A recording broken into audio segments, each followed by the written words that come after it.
Assalamualaikum warahmatullahi wabarakatuh. Welcome back to my channel.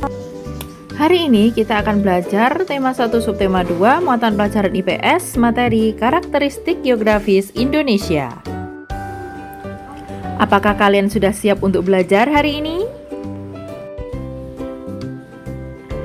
Yuk mempelajari karakteristik geografis, kenampakan alam dan iklim di Indonesia.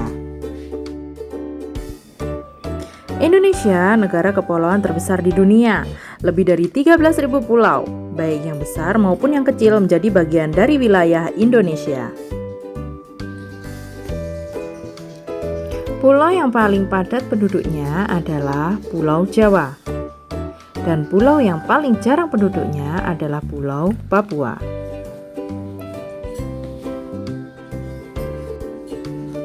Terdapat 7 pulau besar di Indonesia, yaitu Sumatera, Jawa dan Madura, Bali dan Nusa Tenggara, Kalimantan, Sulawesi, Maluku, dan Papua. Suku yang mendiami Pulau Sumatera yaitu Aceh, Alas Gayo, Singkil Melayu Batak, Minangkabau, Mentawai, Sakai, Talang Mamak Laut, Gubuk Kerinci, Penghulu Komeriang, Rambang, Rawas, Rejang, Pubian, dan Seputih. Suku yang mendiami Pulau Jawa dan Madura yaitu Betawi, Sunda, Baduy, Madura, dan suku Tengger yang ada di Gunung Bromo sana.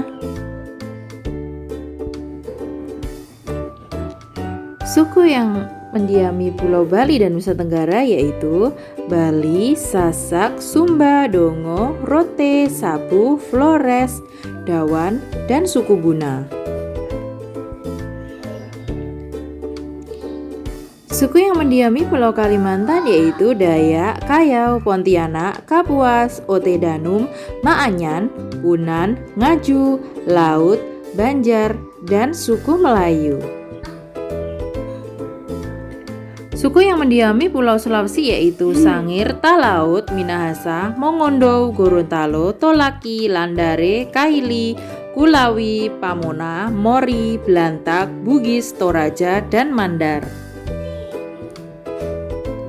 Suku yang mendiami Pulau Maluku yaitu suku Ambon, Maluku, Kei, Tanibar. Berikutnya adalah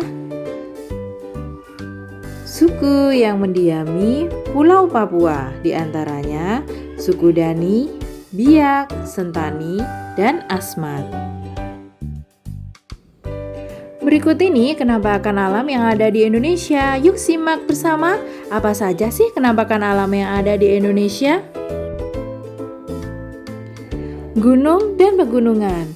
Gunung adalah daratan yang menjulang, sedangkan pegunungan adalah kumpulan dari berbagai gunung. Dataran rendah memiliki ketinggian 0 sampai 200 meter, sedangkan dataran tinggi lebih dari 500 meter. Pantai merupakan pertemuan antara darat dengan laut, sedangkan laut genangan air asin dalam jumlah yang banyak.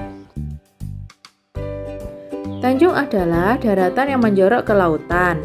Tanjung dapat ditemukan di wilayah pesisir. Bukit merupakan wilayah di permukaan bumi yang permukaannya lebih tinggi dari permukaan tanah di sekelilingnya. Lembah merupakan dataran yang rendah dikelilingi oleh pegunungan atau perbukitan. Biasanya ketinggiannya 200-500 meter di atas permukaan air laut. Padang rumput merupakan tanah lapang yang dipenuhi oleh rumput dan tanaman tak berkayu. Biasanya di Indonesia disebut sabana.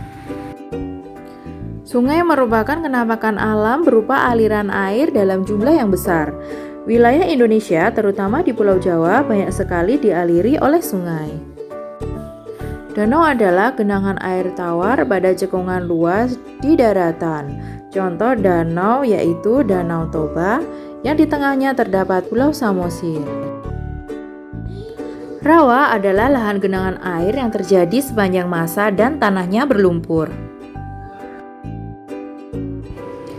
Iklim adalah kondisi rata-rata cuaca di suatu lokasi di bumi atau planet lain dalam jangka waktu yang relatif lama. Di Indonesia, iklim terbagi menjadi 3. Yang pertama, iklim musim atau iklim muson. Yang kedua, iklim tropika atau iklim panas. Yang ketiga, iklim laut. Iklim musim terjadi karena angin musim yang bertiup bergantian arah setiap setengah tahun atau 6 bulan sekali. Terdapat angin musim barat dan angin musim timur. Angin musim barat menyebabkan Indonesia mengalami musim hujan, sedangkan angin musim timur menyebabkan musim kemarau. Musim ini bergantian selama 6 bulan sekali atau setengah tahun sekali. Iklim tropika atau iklim panas, letak Indonesia di dekat garis khatulistiwa menyebabkan Indonesia memiliki iklim tropika atau disebut dengan iklim panas. Iklim panas yang berkepanjangan membuat Indonesia mengalami musim paceklik. Iklim laut. Negara Indonesia merupakan negara kepulauan yang memiliki wilayah laut yang luas, sehingga mengakibatkan tingginya penguapan air laut dan curah hujan yang tinggi. Thanks for watching. Wassalamualaikum warahmatullahi wabarakatuh.